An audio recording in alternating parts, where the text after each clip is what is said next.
Baik Bapak Ibu, kemudian itu tata tertib yang harus kita laksanakan ya pada seminar kali ini. Nah, kemudian kita akan masuk ke materi pertama yang akan disampaikan oleh Ibu Ketua PPPKMI Daerah Provinsi Jawa Barat. Kepada yang terhormat Ibu Dr. Randa Tutis Surtimana MKM. Silakan Ibu untuk menyampaikan materi selama 30 menit dan nanti tanya jawab mungkin 30 menit kemudian. Waktu dan tempat kami persilahkan, Bu. Ya, terima kasih. Saya coba share dulu ya.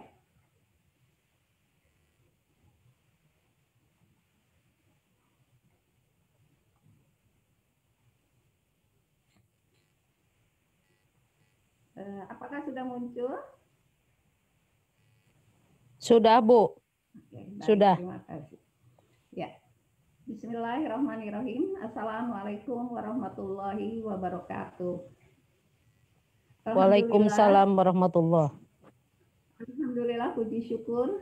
Mari senantiasa kita panjatkan kehadirat Allah Subhanahu wa Ta'ala. Pada pagi hari ini kita semua bisa berkumpul walaupun di ruangan maya.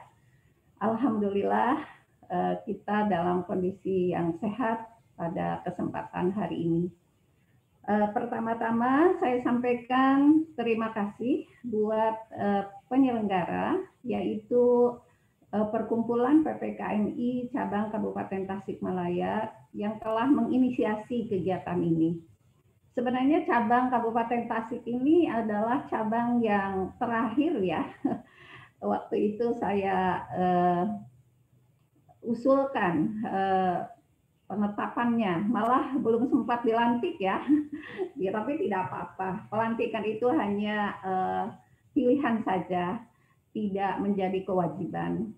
Karena setelah ada penetapan dari PPKMI Pusat, itu sudah dipersilahkan untuk melakukan kegiatan. Terima kasih dan mudah-mudahan ini juga menjadi motivasi bagi cabang-cabang lain di Jawa Barat khususnya. Ya, sekali lagi saya ucapkan terima kasih.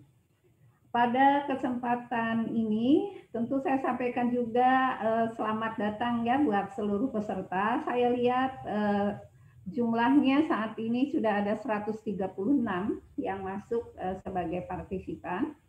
Mungkin yang lainnya akan menyusul karena yang daftar lebih dari jumlah ini ya sebenarnya.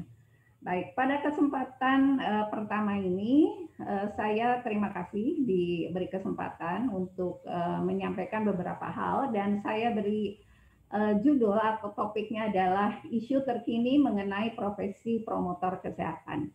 Ya, kenapa hal ini saya pilih? Karena memang pada beberapa bulan terakhir ini profesi kita memang menjadi sorotan karena memang diharapkan berperan banyak di dalam mengupayakan bagaimana pandemi ini kita bisa hadapi bersama-sama. Kemudian yang kedua juga ada beberapa regulasi yang memang terkait dengan profesi promotor kesehatan. Sehingga hal ini saya coba pilih topiknya.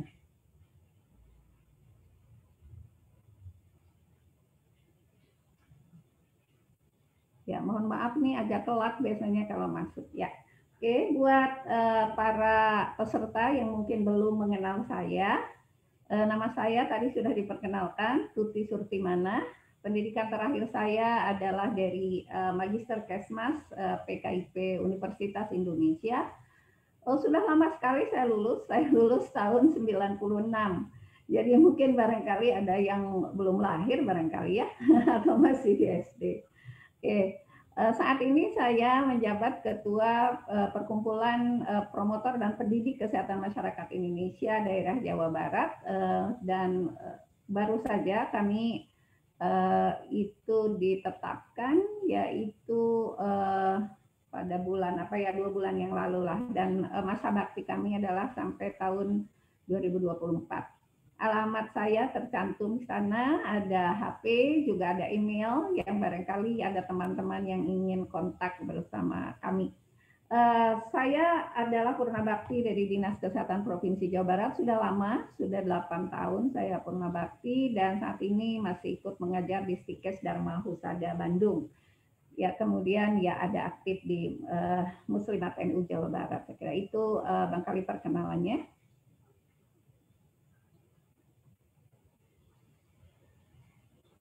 Ya.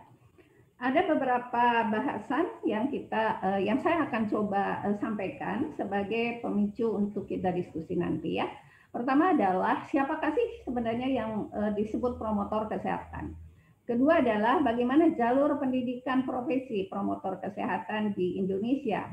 Kemudian yang ketiga standar profesi, dan yang keempat adalah bagaimana kegiatan promkes di puskesmas saat ini, regulasi apa yang ada, mungkin maaf itu dasar, itu harusnya regulasi promosi kesehatan di puskesmas yang saat ini itu memang ada, dan ini akan menjadi dasar bagi kita untuk melakukan promkes di puskesmas. Dan yang terakhir saya ingin mengenalkan mengenai organisasi profesi kita.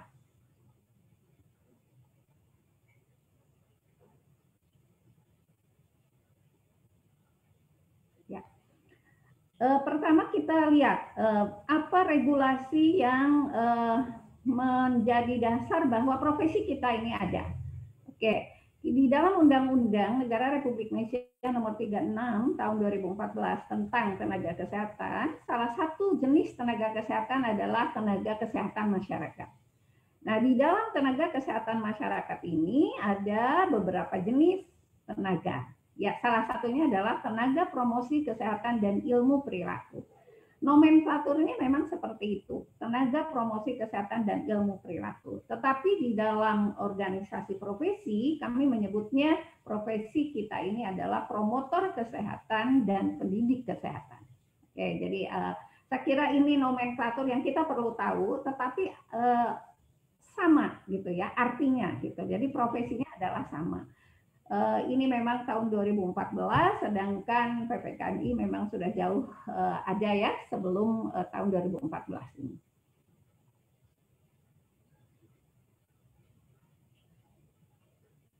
Ya.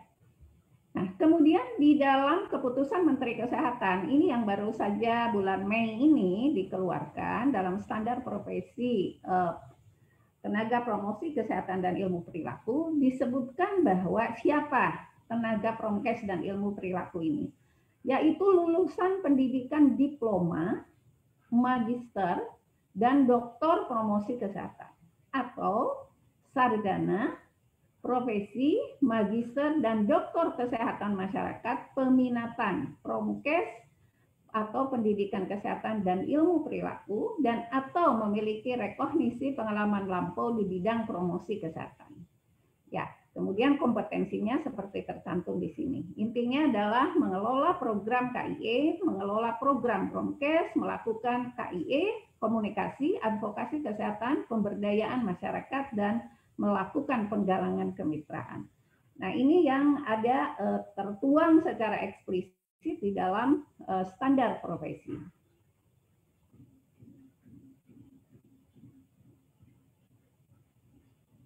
Ya. Nah, bagaimana jalur pendidikan profesi promkes yang ada di Indonesia?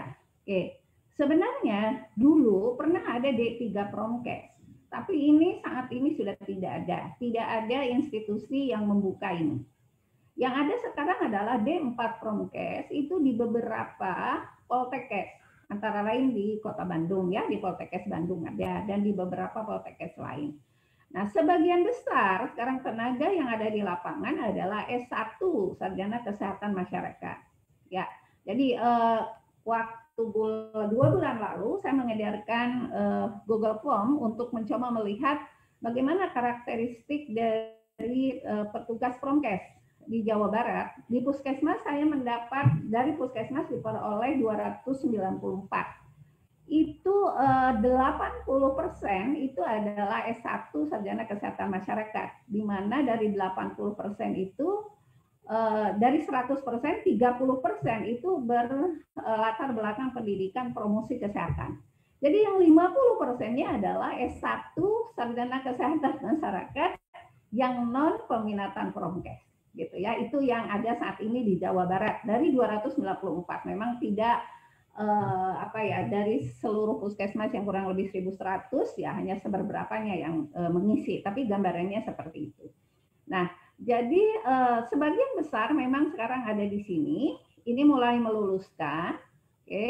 Nah, pendidikan profesi ini belum ada, gitu ya. Tetapi memang kotaknya itu sudah seperti ini, sehingga saat ini lulusan S1 SKM ini ya bisa langsung sekolah ke sini. Dan ini juga yang kita angkat sebagai tenaga promotor kesehatan ahli, gitu ya, dengan tentu syarat-syarat yang apabila mengajukan STR ada beberapa syarat yang harus dipenuhi. Ya, kurang lebih seperti ini pendidikan ini S2 terapan, kemudian doktor terapan ini belum ada. Yang ini yang sudah ada saat ini. Oke, kita lanjut.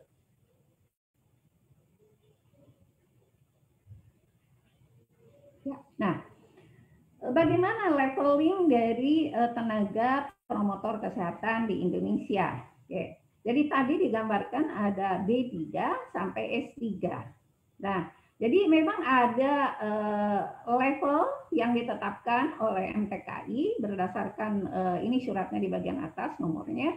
Mulai level 5 yaitu untuk D3, level 6 itu ada 2 yaitu lulusan D4 dan S1. Jadi kalau Bapak dan Ibu lulusan D4, promotor kesehatan ahli namanya. Kalau itu lulusan dari Kesmas, promotor kesehatan masyarakat, disebutnya seperti ini. Levelnya sama, level 6. Ya, apabila S2 itu level 8 dan S3 adalah level 9. Oke.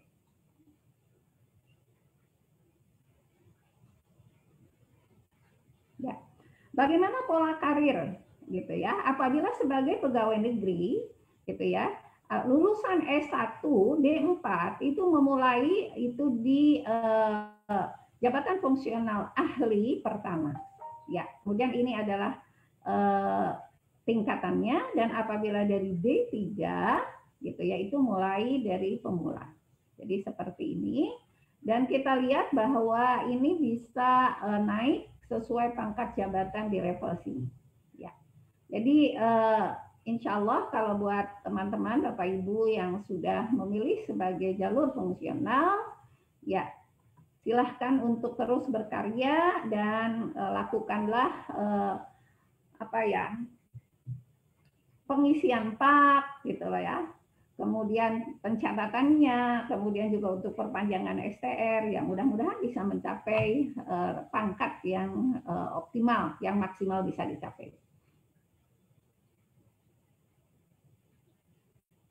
Ya. Di dalam standar kompetensi tenaga promkes, ini yang baru saja ditetapkan bulan Mei tahun 2020 ini, ada 6 area kompetensi yang harus dimiliki oleh petugas promosi kesehatan. Di sini disebutkan profesionalitas yang luhur, mawas diri dan pengembangan diri, kepemimpinan dan komunikasi efektif, bagaimana mengaplikasikan ilmu promkes, keterampilan teknis promkes yang harus dimiliki, kemudian landasan kesehatan masyarakat. Ini bisa Bapak Ibu download ya, ini sudah ada, kita bisa dengan mudah memperolehnya. Ya, jadi silahkan dibaca buat Bapak Ibu tenaga promkes, ya supaya bisa menjadikan dasar bagi kita dan menjadi bagaimana dasar kita melihat ke depan apa yang harus kita lakukan untuk melakukan pengembangan diri.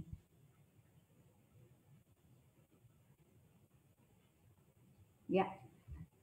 Di dalam keputusan Menteri Kesehatan itu disebutkan bahwa ada landasan dasar area kompetensi yang 6 tadi.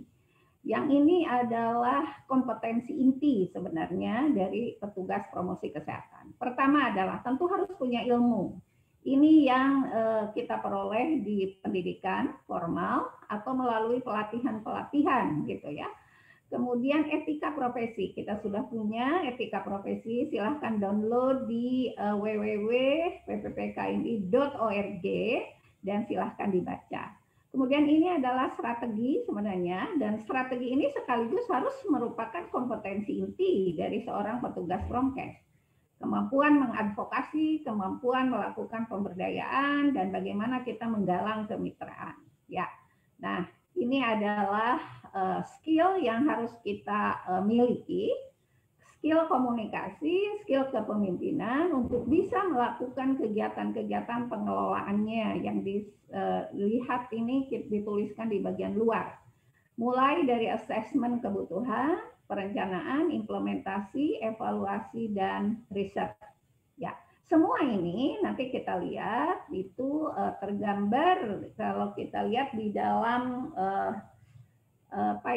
P2KB yang mesti dicapai oleh seorang petugas promkes untuk bisa memperpanjang gitu ya STR-nya yang sudah diperoleh. Semua ini akan dinilai.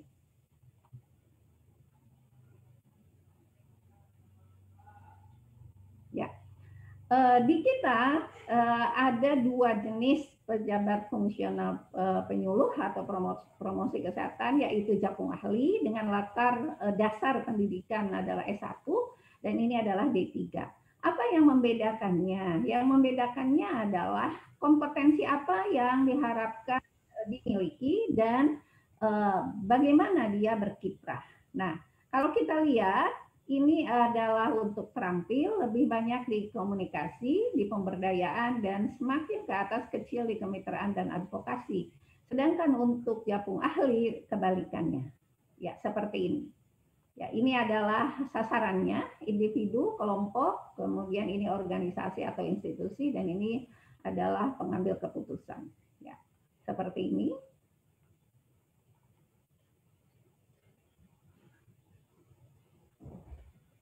Ya, tingkat kompetensi ini tercantum di dalam standar profesi. Nanti kita lihat ada perbedaan misalnya antara D4 dengan S1. Ya, intinya ada 4 level. Yang pertama adalah sesuatu itu diketahui, gitu ya. Sesuatu di sini adalah keterampilan, kemudian memahami permasalahan dan solusinya, mampu melakukan di bawah supervisi dan mampu melakukan secara mandiri. Ini adalah tingkat kompetensinya. Tentu harapannya adalah mencapai 4, begitu ya. Tetapi tentu ini bisa dicapai atau dikembangkan secara bertahap. Ya, saya ingin menggambarkan, ini adalah jenis keterampilan yang ditetapkan di dalam standar profesi. Ini adalah jenis-jenis keterampilan yang harus dimiliki.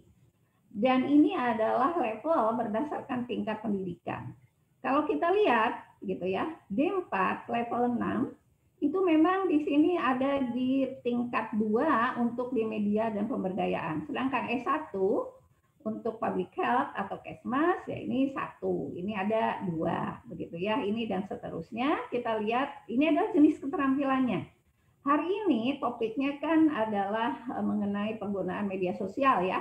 Mungkin itu adalah salah satu dari keterampilan yang ada di kelompok keterampilan media. Ya, masih banyak keterampilan-keterampilan lain yang memang harus kita kembangkan.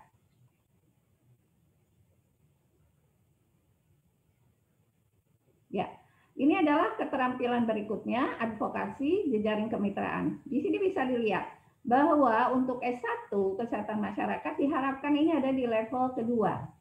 Dan untuk D4 itu di level 1. Jadi di sini kan sering sekali saya dipertanyakan, apa Bu bedanya D4 sama S1 gitu. Nah, ternyata standar profesi sudah menjawabnya dengan jelas ya, sehingga saya pada kesempatan ini saya share. Ya, oke. Oh, kita harus naik dulu satu. Ya. Ini adalah gambaran bagaimana kondisi keterampilan tadi. Seperti tadi saya sampaikan, saya memperoleh 294 responden dari ini 23 ya, dari 23 kabupaten kota di Jawa Barat. Memang tidak representatif mewakili dari 1.100 ya. Oke, gambarannya adalah seperti ini. Saya sebarkan skala 1 sampai 5, kemudian diisi, kemudian saya kelompokkan menjadi low kategori dan high kategori. Ternyata 50-50% untuk keterampilan pemberdayaan, advokasi, dan kemitraan. Nah, ini di sini. Media skill atau IC, KIE ya, itu 80% ternyata berada di low kategori. Padahal kalau kita lihat tadi, misalnya di level S1 dan level D4 yang memang sebagian besar itu bekerja di puskesmas, nah harapannya kemampuan ini nih banyak sekali dibutuhkan. Karena kita teman-teman di puskesmas diharapkan bersentuhan dengan tadi individu dan kelompok sasarannya. Nah, saya kira ini tantangan bagi kita semua dan alhamdulillah hari ini salah satu upaya untuk mencoba mengangkat menjawab permasalahan ini di Jawa Barat ini angka Jawa Barat. Ya. Ini adalah angka Kabupaten Tasik. Sayang Kabupaten Tasik yang ngisi cuma 12. Sehingga tentu tidak representatif ya, mewakili bagaimana kondisi teman-teman di Kabupaten Tasik. Gambarannya seperti ini, tidak berapa jauh berbeda dengan gambaran Jawa Barat. Di sini 50-50%, tapi media skill-nya ternyata low-nya sangat tinggi. Tapi sekali lagi ini hanya 12. Ya, mudah-mudahan kalau semua mengisi itu tidak seperti ini. Oke, jadi saya kira PPKMI Kabupaten Tasik melakukan hari ini melakukan seminar ya sesuai dengan kebutuhannya. Walaupun yang hadir ya tentu bukan hanya dari Kabupaten Tasik ya. Ya, ini pindahnya jadi lama. Oke, bagaimana implementasi Promkes di Puskesmas? Apa yang menjadi dasar kita bekerja saat ini? Oke, PMK 43/2019 tentang Puskesmas menyebutkan dengan jelas bahwa salah satu jenis tenaga yang harus ada di setiap puskesmas adalah tenaga promkes dan ilmu perilaku. Saya kira ini adalah menjadi sesuatu peluang, menjadi peluang besar untuk bagaimana bahwa tenaga promkes itu memang sekarang bisa jelas bahwa itu dibutuhkan dan harus ada. Ini tidak ada di dalam PMK sebelumnya. Oke. Nah, kemudian dengan standar 1-2 orang. Yang 2 orang ini per puskesmas adalah untuk puskesmas di perkotaan. Nah, ini bisa dilihat di Permenkes ini. Kemudian rincian kegiatannya adalah seperti ini. Ini udah muncul di sana. Penyuluhan, edukasi, konseling, pemberdayaan, pelatihan kader, advokasi. Oke, kemudian ada standar peralatan di sana. Silahkan diacu untuk memenuhi secara bertahap standar tersebut. Nah, kemudian apa yang baru di dalam PMK ini adalah bahwa secara bertahap bahwa semua petugas ini harus dilakukan kredensial, ditetapkan bagaimana kewenangan dan kemampuannya yang dimiliki. Nah, sehingga kita para petugas nanti akan tahu dengan assessment atau dengan kredensial tersebut mana kemampuan-kemampuan tadi sesuai dengan standar profesi tadi, mana yang sudah dimiliki dan mana yang belum. Nah, sehingga akan menjadi jelas apa yang harus dilakukan oleh unit pembina, dalam hal ini adalah Dinas Kesehatan, Pemda dengan organisasi profesi. Apa yang harus dilakukan begitu ya untuk bagaimana mendampingi teman-teman sehingga bisa bekerja dengan baik.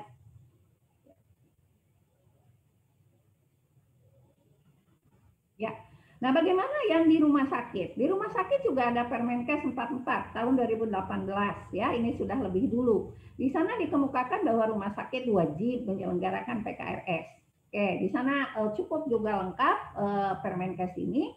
Dan salah satu yang saya nih soroti adalah dalam poin SDM gitu ya.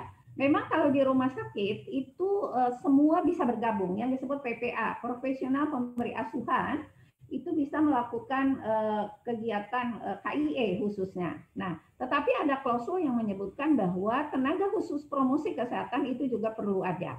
Pejabat fungsional penyuluh kesehatan masyarakat. Oke.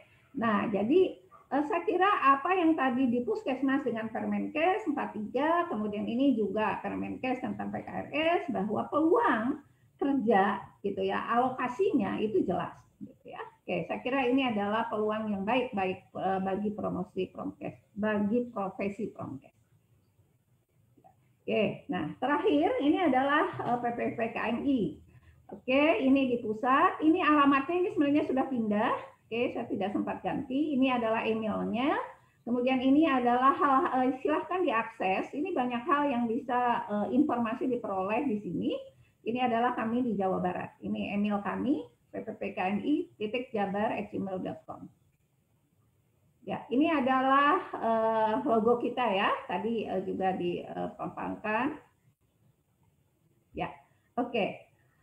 Kami harapkan bahwa secara bertahap semua teman-teman yang berkecimpung di Promkes itu mengajukan STR.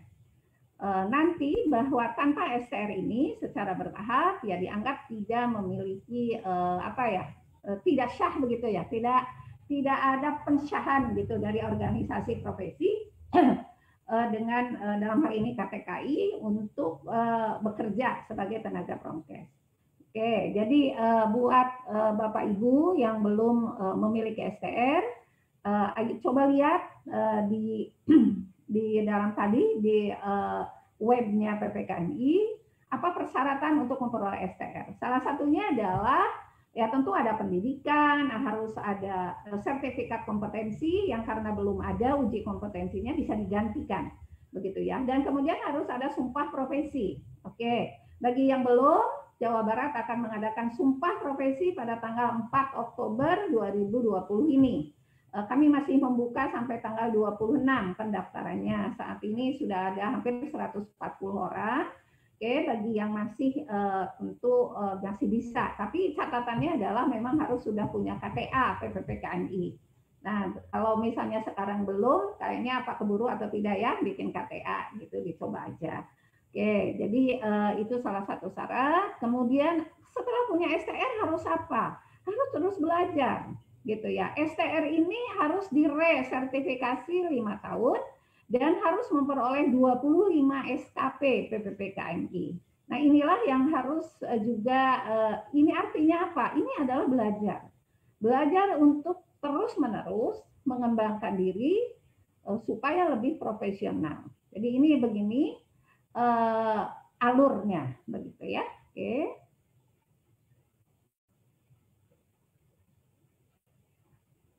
Ya. Nah, ini adalah untuk membuat STR, ini linknya. Dan untuk melihat apa syarat-syarat tadi untuk STR, ini linknya, begitu ya. Jadi silahkan dilihat di sana. Ya, ini contoh saja apabila ada yang sudah memiliki STR. Jadi ini adalah ranah yang harus dicapai atau harus dilakukan untuk kita memelihara gitu ya keprofesionalan dari tenaga Promkes. Harus melakukan pembelajaran, ini SKP-nya, range-nya, ini profesionalisme sesuai tupoksi, ini range SKP-nya, pengabdian masyarakat, dan ini publikasi ilmiah dan populer meliputi meliputi penelitian, publikasi, dan menulis artikel serta melatih atau mengajar. Nah, jadi harus 25. Nah, 25 ini kan dalam 5 tahun. Nah, kita perlu untuk misalnya pembelajaran ini berapa SKP? Kita urai per tahun. Nah, sehingga setiap orang itu punya catatan. Oh iya, saya tahun ini harus ikut seminar, tahun ini harusnya ikut harus melakukan pengmas gitu dan seterusnya, sehingga pada akhir harus meresertifikasi perpanjangan itu tidak tidak paciwe kalau kata orang Sunda ya, jadi sudah tersedia gitu ya. Dan ini adalah bisa dilakukan diupload secara bertahap di CPD online promosi kesehatan. Oke, saya kira satu slide lagi ya. Oke. Walaupun saat ini tidak hanya peserta dari Jawa Barat ya, bagaimana promotor kesehatan di Jawa Barat saat ini? Oke, belum semua puskesmas ada pejabat fungsional Promkes. Oke, kemudian belum semua promotor kesehatan baik di puskesmas, di RS ber-STR. Oke, kemudian padahal standarnya adalah minimal 1 atau 2 tenaga Promkes gitu ya per puskesmas, 2 untuk di perkotaan. Belum semua RS, balai, klinik pemerintah memiliki tenaga Promkes. Jadi japung di RS itu masih langka. Kemudian ada juga tenaga-tenaga Promkes yang bekerja di luar pemerintahan, gitu ya. Ada di unit-unit pelayanan kesehatan swasta, di LSM dan sebagainya. Kemudian tidak menutup kemungkinan melakukan ini, ya. Seperti contohnya ya Pak Ratniwa juga sangat aktif saya kira bergerak di sini. Bagaimana dengan kemampuan kita bisa melakukan upaya-upaya lain di luar misalnya tidak tergantung kepada job kita di pemerintahan atau di institusi tertentu ya, kita bisa mandiri mengembangkan diri. Baik, saya kira itu yang saya sampaikan. Mohon maaf ternyata waktunya lebih ya. Terima kasih. Saya kembalikan ke moderator. Baik, Ibu Tuti, terima kasih atas materinya yang telah disampaikan. Sangat menarik sekali Bu Tuti ini untuk pengetahuan mungkin Bapak Ibu yang mengikuti seminar pada pagi hari ini. Sebelum kita menginjak acara selanjutnya, Bapak Ibu ada yang mau bertanya silakan raise hand terlebih dahulu atau bisa ditulis di kolom chat. Nah, kebetulan ini Bu Tuti ada juga yang sudah bertanya di YouTube dan di WA Group peserta seminar pada pagi hari ini. Mungkin saya bacakan terlebih dahulu ya Bu. Boleh langsung dijawab, boleh ditampung dulu nanti. Oke, silakan. Silakan Ibu yang tadi yang pertama itu dari Ibu Dewi.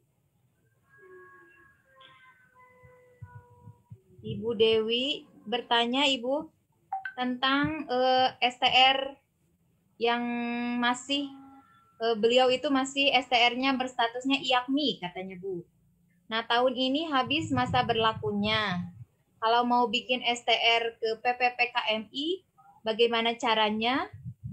Apakah STR IAKMI tersebut harus diperpanjang atau pindah ke PPPKMI langsung? Terima kasih, mungkin itu Bu yang pertama. Bisa langsung dijawab apa gimana Bu? Oke, saya langsung jawab ya. Buat Siap, Bu Dewi, ya. Buat Bu Dewi, Ibu sih terserah ya. Kalau memang Ibu bergerak di bidang promkes, sebaiknya Ibu pindah ke STR promkes. Ya, oke. Bagaimana caranya? Ya, Ibu ikut dulu sumpah profesi tenaga promkes.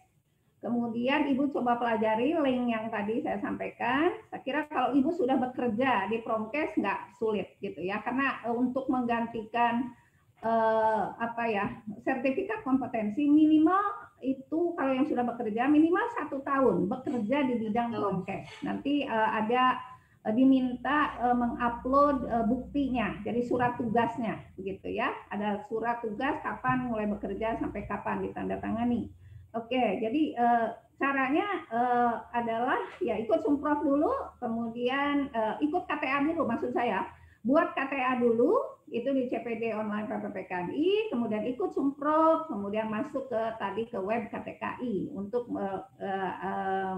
mendaftarkan STR-nya Promkes.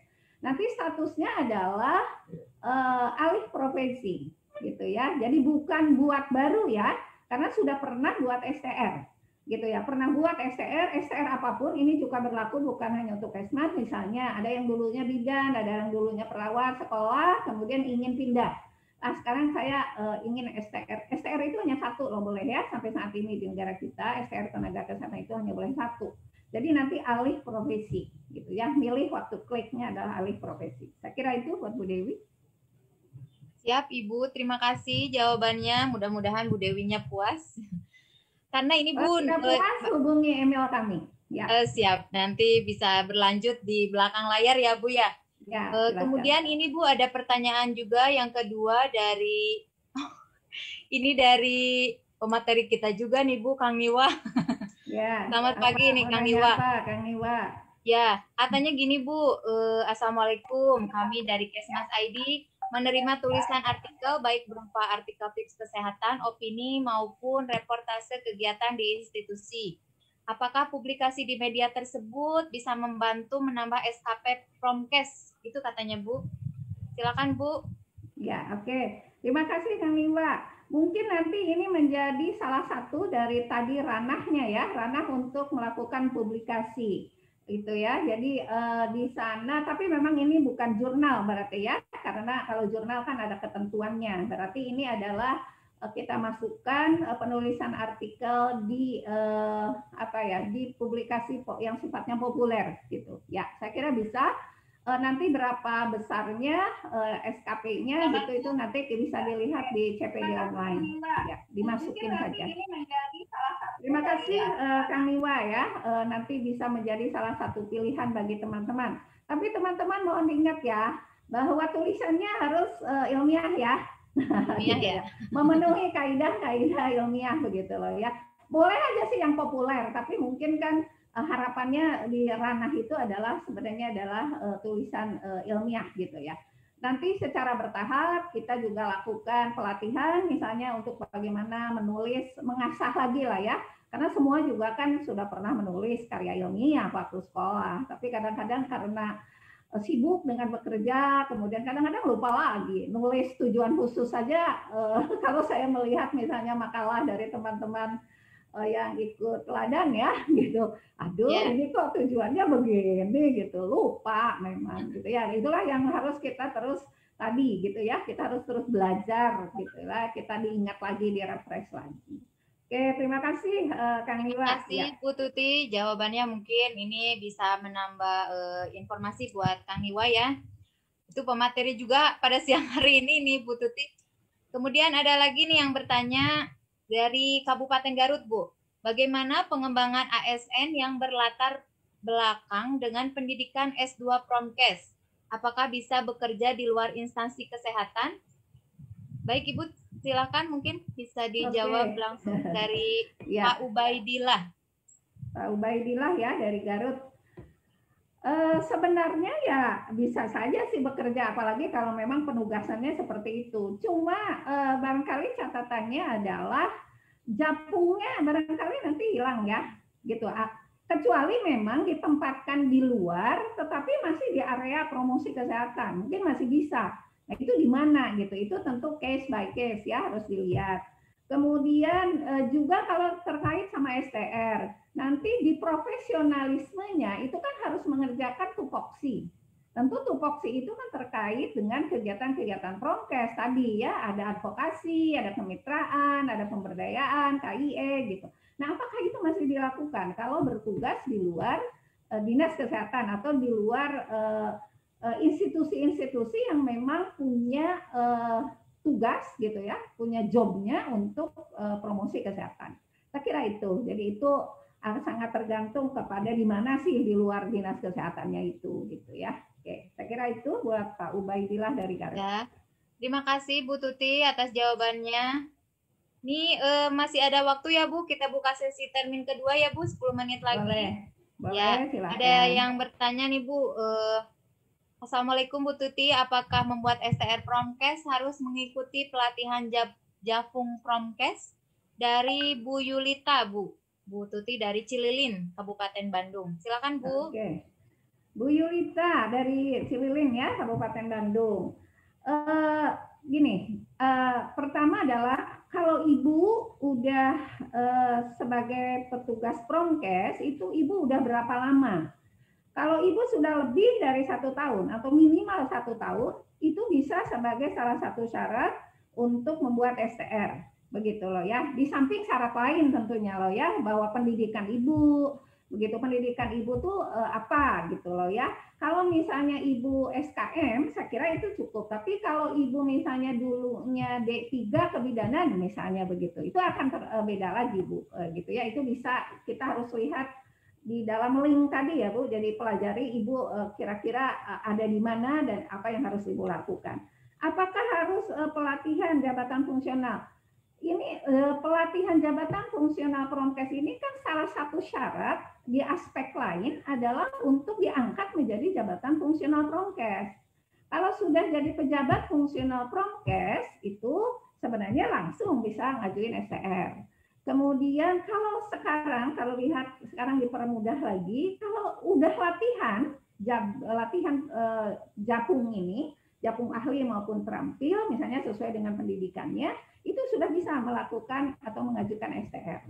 Begitu ya. Jadi apakah harus ikut? Ya tergantung ibunya, ibu posisinya seperti apa, itu harus dilihat. Tapi bahwa pelatihan jabatan fungsional Promkes itu adalah salah satu syarat untuk bisa diangkat sebagai pejabat fungsional Promkes. Saya kira itulah ya. Oh ya, sekarang nih info UPLKes Bandung hari ini nih lagi jalan nih. Itu ada pelatihan jabatan fungsional daring gitu ya. Yang pertama ini memang dari Kota Bandung. Saya sudah bertanya ke Pak Wayan sebagai kepala, Pak mungkin nggak kalau ada teman-teman dari PPKMI dari daerah ingin berlatih. Oke, jadi saya akan coba nanti minta teman-teman cabang di Jawa Barat untuk listing apakah ada memang, kemudian pembiayaannya apakah ada dari dinas atau mau mandiri misalnya gitu loh ya, atau mau seperti apa gitu. Nanti kita coba list ya nih buat yang teman-teman dari Jawa Barat ya. Oke, saya kira itu Bu. Ya, sangat ini lagi ya Bu, informasinya mungkin yang apa namanya, sumpah profesi juga ya Bu dari Pemda Jabar juga ya Bu. Barangkali ini di teman-teman ada yang mau ikut juga gitu Bu. Oh iya. Ya ada, saya kira linknya saya nggak bagi ya. Ya. Nanti saya kirim ke Bu Heni ya, Ya boleh linknya Bu. untuk nanti selama Barangkali ada yang mau ikut ya Bu ya. Ini ya, selama seminar ini nanti mungkin ada saatnya bisa ditayangkan ya. Oke, nanti saya kirim terima ke kasih Bu Heni. Ya Bu, ini satu lagi ya Bu yang bertanya tentang apakah sebagai Promkes cara merubah perilaku diskriminasi masyarakat terhadap pasien COVID-19 dan keluarga pasien tersebut.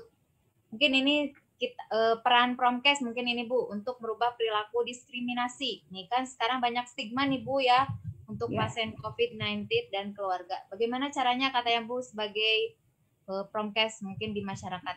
Ya. Dari Pak Ahmad. Pak Ahmad, seperti kita tahu ya bahwa seseorang berperilaku itu kan tentu ada latar belakangnya ya. Oke, jadi kenapa sih seseorang berperilaku? Misalnya kita bisa ambil salah satu teori gitu ya, atau beberapa teori lain bahwa mungkin karena memang pengetahuannya begitu loh ya, kemudian juga bagaimana dengan pengetahuan itu terbentuk sikapnya sehingga dia berperilaku melakukan itu. Jadi tidak dipungkiri bahwa setiap orang juga takut kan, takut tertular begitu loh ya. Nah, tetapi kan apakah memang kita harus mengucilkan dia? Kemudian dalam kondisi kesusahan, apakah kita tidak bisa justru harus membantunya? Tentu dengan tata laksana, dengan cara-cara yang baik. Nah, apa peran kita sebagai petugas Promkes? Tentu kita harus memberikan penjelasan sesuai dengan peran kita ya. Kita lakukan KIE dengan cara-cara yang persuasif, dengan cara-cara yang jelas. Kita tentu harus tahu ini sasarannya ini level mana nih, begitu loh. Pendidikannya seperti apa? Kita kan diajari seperti itu. Bagaimana mengemas pesan untuk sasaran yang berpendidikannya low gitu, middle ke atas begitu loh ya. Apakah kita hanya memberikan contoh saja misalnya, kan karena kalau kita jelaskan secara ilmiah, kalau untuk yang berpendidikannya low begitu kan juga tidak kena begitu. Nah, jadi memang kita harus lihat bahwa sasaran kita ini gitu loh, siapa sih di sekelilingnya begitu ya, di sekeliling dari kasus yang memang terjadi ini. Nah, tentu disitulah bahwa tadi kemampuan KIE salah satunya adalah bagaimana mengemas pesan yang sesuai dengan kebutuhan sasaran. Nah, itu ya, itu tantangannya saya kira ya. Ya, tentu Bapak Ibu saya pikir bisa ya. Jadi intinya adalah bahwa seseorang berperilaku itu tentu ada latar belakangnya. Nah, latar belakang itulah yang harus kita coba apakah pengetahuannya, apakah memang dia punya nilai-nilai tertentu yang harus kita ubah, begitulah ya, sehingga pesan yang kita harus sampaikan ya tidak sama rata sama rasa kan, tapi harus sesuai dengan sasaran kita. Oke, saya kira itu. Terima kasih Bu, mungkin ini jawabannya super sekali. Ada beberapa yang tidak terbacakan sama saya Bu untuk sesi tanya jawab kali ini karena mungkin waktu. Tapi ini ada yang menarik Bu dari beberapa peserta. Ini ada dari Rumah Sakit Umum Daerah Engku Haji Daud Kepri, Kepulauan Riau berarti ya Bu. Beliau sangat excited banget gitu ya mengikuti seminar. Alhamdulillah di Pemda Jabar kali ini khususnya mungkin cabang Kabupaten Tasik. Beliau ingin bertanya juga Bu cara pembentukan organisasi PPKMI di daerah katanya Bu. Karena mungkin gitu. Di Kepri belum terbentuk. Persyaratan minimal yang harus kita miliki seperti apa? Terima kasih katanya Bu Tuti, salam kenal dari kami dari Kepri katanya Bu. Mungkin itu sebagai penutup ya Bu, pertanyaan terakhir yang mangga silahkan Ibu bisa jawab. Siapa tadi namanya? Bu ini? Namanya Ibu Irianti. Oke, Iranti. Ibu Iranti. Oke, alhamdulillah sudah bergabung dengan kami ya. Ibu Iranti ini kalau di kabupaten kota atau Ibu misalnya di puskesmas gitu ya, coba berembuk dengan unit Promkes yang ada di Dinas Kesehatan Kabupaten Kota. Mudah banget loh Bu, begitu loh ya. Jadi Ibu, saya sarankan Ibu buka tadi www.ppkmi.org. Di sana ada syaratnya. Minimal ada 5-10 orang tenaga Promkes di suatu area, katakanlah di kabupaten kota, kemudian bermusyawarah, buatlah itu susunan susunan sementara kepengurusan. Kemudian kalau sudah ada, saya tidak tahu nih, Kepri itu sudah ada daerahnya atau belum.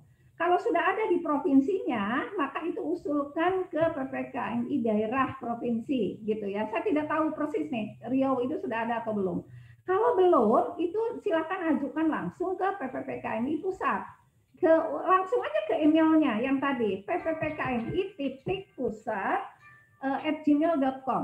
Oke. Kalau perlu misalnya ingin berdiskusi lebih jauh, silakan masuk ke email kami, pppkmi.jabar@gmail.com.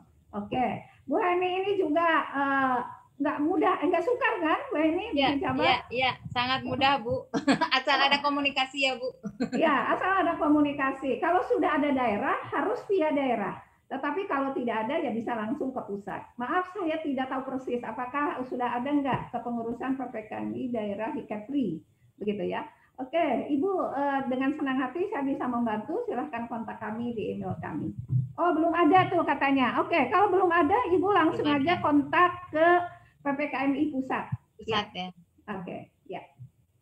Baik Bu, karena mungkin ini waktu juga lah tepat sekali pukul 9 ya.